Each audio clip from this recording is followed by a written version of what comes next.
guys, and today I'm going to be showing you my birds' Valentine presents. So I put them in a little box over here.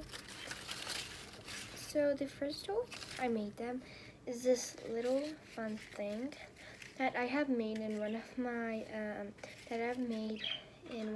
videos. I think. I'm not sure, but I think I made this in one of my videos.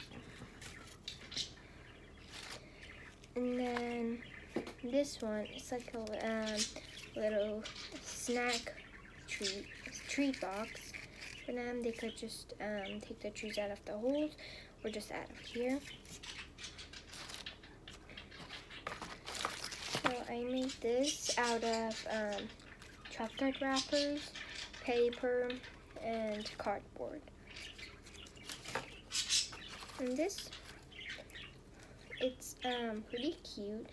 I have made it for them like 1 week ago, but I didn't give it to them yet, so I decided to use it for their Valentine present. And this one, which is probably gonna be their favorite because it's the most colorful one.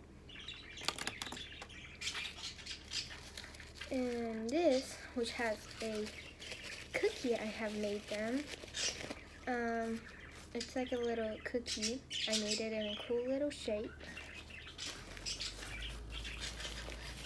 And then we also got some crinkle paper or shredded paper. And then we got some pieces of cardboard in here. And like just little mix things up. So I'm going to go hang those up in their cage and see how they like it. So I guess my second guess was right. I first thought they would like the colorful one better, but like who doesn't love food? So both of them love it. They do play with the little spikes coming out, and they love the treats the most though.